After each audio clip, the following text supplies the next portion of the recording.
for coming out. My name's Tom Price. I represent the 6th District of Georgia in the United States House of Representatives.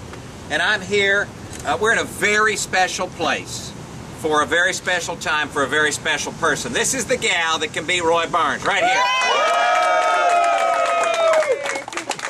Friendship, and I want to thank everybody first and foremost for putting your confidence in me to emerge on primary day, not only in first place but with an 11-point lead. Was really that had nothing to do with endorsements from various people. It had to do with individual endorsements of voters like you who are willing to put your confidence in me, and I am grateful and I am humbled. But we still have some more work to do. We cannot get complacent. There's going to be polls. Some will be up, some will be tied, but the point is that runoffs are about turnout, and so we have to keep the energy going right through Tuesday so that we can make sure that we have the best right individual to lead our state forward. You know that I have the executive management experience, the leadership skills, the track record of getting things done in tough environments to do what needs to be done for this great state. We need to get our economy moving again, and to make that happen, we've got to have comprehensive tax reform, not nibbling around the edges, but broad sweeping changes where we move our income tax rates down so that we can finally get competitive with Tennessee, Florida, and Texas. And that's right. And I'm challenged by my opponent and in debates all the time. There's no way we can have lower income tax rates or eliminate income taxes. Well, folks, if Tennessee, Florida, and Texas can do it, then by golly, Georgia can. To get rid of job-creating, hindering taxes like the tax that we put on energy for manufacturers, the inventory tax. But as we proceed in doing all of these things, you must have a governor who understands that the rubber meets the road at the local level. As a former county commission chairman, I know that what happens in Atlanta is going to come here and affect you in this community, and that is why we have to have strong partnerships between the state and local governments, county, cities, and our school boards so that we can do right by our teachers, right by our children, to get them the education they need and deserve to graduate prepared and ready for whatever is going to be next in their lives. And that means lifting up our teachers, embracing them as our partners in this process. We need their help. They are on the front line of educating our young people. We finally need to have more technology to give some flexibility in the local governments. And yes, we do need to embrace choice, but in a way that is going to give parents more options, not undermine the already existing great schools that we have in many of our communities. And when it comes to the state government budget, folks, the last time I checked, government is not a jobs program.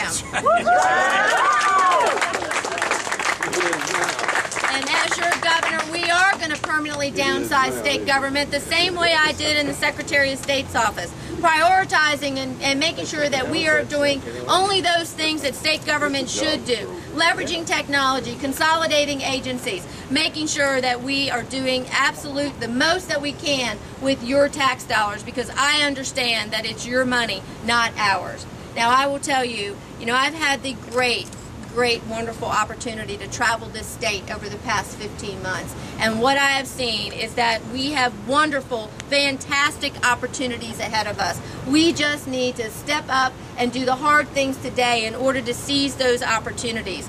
Most of you know this. I left home when I was 17.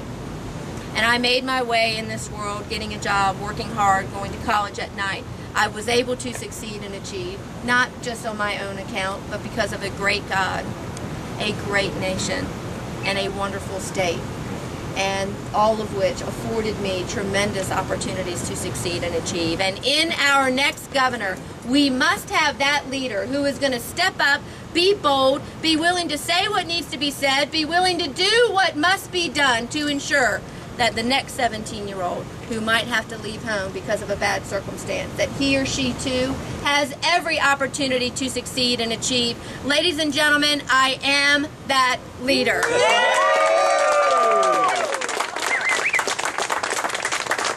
Now we're heading into the closing days. I need your help more than ever. We have to stay energized. We have to stay committed. We have to keep the momentum. As you leave here today, reach out to 10 more people. Get them to the polls, because in a runoff, It's all about turnout, and we have to make sure that we nominate the right person. I need to be your nominee because it's going to be the right thing for the state, and also you're looking at the gal who is going to kick some Roy Barnes' butt. Let's go get it! Bring it on, y'all! Do you support Arizona? Absolutely. I am very proud to have the endorsement of Governor Jan Brewer, and we will move forward with Arizona-type legislation, but I'm going to do it in partnership with our local law enforcement. It's not enough to just pass a bill in Atlanta. We have to make sure that local law enforcement has the tools and resources to enforce the laws that we put in place so that we can deal with illegal immigration, which is costing our state between $1 billion and $2 billion a year. So you can believe you're going to have a tenacious champion on that issue. Good. Thank you. I just want to say, as a conservative female, I couldn't be more proud of you. Thank you so much. As a journalist for RomeNewsWire.com, what is one thing in this upcoming election that you think the citizens of Rome need to know? They should know that I'm going to be a strong, ethical leader who is going to care about solving problems, not politics. Thank you so much. Thank you. Proud of you.